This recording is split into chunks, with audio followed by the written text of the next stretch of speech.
মোহাম্মদ আমির IPL খেলতে চান, কথাটা একদমই নতুন না। গত বছরই পাকিস্তানের একটি টিভি চ্যানেলে বলেছিলেন, যদি কোনো দল আমাকে নেয় আমি আইপিএল এ খেলবো। কিন্তু চাইলেই তো আর হয় না। পাকিস্তানিদের জন্য আইপিএল এর দরজা বন্ধ 18 বছর ধরে। একসময় শোয়েব আখতার, সোহেল তানভীর, মোহাম্মদ আসিফ, ওমর গুলের মতো পাক তারকা পেসাররা আইপিএল এর মাঠ মাতিয়েছেন, কিন্তু রাজনৈতিক টানাপোড়েনে সেই দরজা এখন বন্ধ 2009 সাল থেকে। কিন্তু আমির যে পাকিস্তানি হয়েও আইপিএল এ খেলতে চান, এই উপায়টা আসলে কি? উপায় আছে, আর সেটা হলো পাসপোর্ট বদলে ফেলা। আর ঠিক সেই কাজটাই করলেন মোহাম্মদ আমির। কয়েক বছরের চেষ্টার পর অবশেষে পাকিস্তানের পাসপোর্ট বদল করলেন তিনি। ব্রিটিশ নাগরিকত্ব নিয়েছেন পাকিস্তানের এই পেসার, অবশেষে হাতে পেয়েছেন ব্রিটিশ পাসপোর্টও। 5+ স্টার রেটিং প্রাপ্ত দেশের সর্বোচ্চ বিদ্যুৎ সাশ্রয়ী ওয়ালটন এসি। স্মার্ট কমফোর্ট এখন নেক্সট লেভেলে। স্ত্রী নার্জিস আমির একজন ব্রিটিশ নাগরিক এবং পেশায় আইনজীবী। 2016 সালে বিবাহ বন্ধনে আবদ্ধ হন মোহাম্মদ আমির। আর বিয়ের পর থেকে ইংল্যান্ডেই থাকেন তিনি। সেই সুবাদেই নাগরিকত্বের আবেদন করেন এবং শেষমেশ সাফল্যও আসে পাসপোর্ট প্রাপ্তিতে।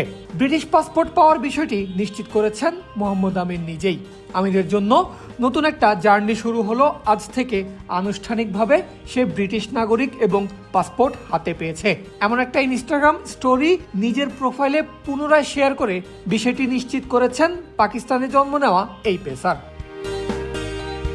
ব্রিটিশ নাগরিকত্ব পাওয়ায় আগামী আইপিএল এর নিলামে নাম দিতে পারবেন মোহাম্মদ আমির, এবং কোনো ফ্র্যাঞ্চাইজি যদি তাকে দলে ভেড়ায় তাহলে খেলতেও পারবেন। এই কৌশল ব্যবহার করে আইপিএল এ খেলার ঘটনা কিন্তু এর আগেও ঘটেছে। পাকিস্তানের সাবেক ক্রিকেটার আজহার মেহমুদ ঠিক একইভাবে ব্রিটিশ নাগরিকত্ব নিয়ে আইপিএল এর নিলামে নাম দিয়েছিলেন। 2012 সালে কিংস 11 পাঞ্জাবের হয়ে আইপিএলও খেলেছিলেন তিনি। প্রমাণ হয়েছিল, পাক ভারতের রাজনীতি যতই সংকটাপন্ন হোক না কেন, পাসপোর্ট বদলালে নিয়মের ফাঁক গলে ঠিকই ঢোকা যায়। আর আমির সেই পথেই হেঁটেছেন। মোহাম্মদ আমিরের বয়স এখন 34। আন্তর্জাতিক ক্রিকেট থেকে দূরে থাকলেও ফ্র্যাঞ্চাইজি ক্রিকেটে এখনো সক্রিয় তিনি।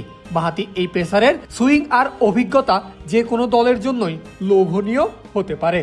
এখন দেখার বিষয়, আসছে নভেম্বর কিংবা ডিসেম্বরে হতে যাওয়া আইপিএল নিলামে মোহাম্মদ আমিরের নাম দেখা যায় কিনা, আর দেখা গেলে কোনো ফ্র্যাঞ্চাইজি তাকে দলে নিয়ে মাঠে নামায় কিনা। পারভেজ আল হাসান, ক্রিক ফ্রেঞ্জি।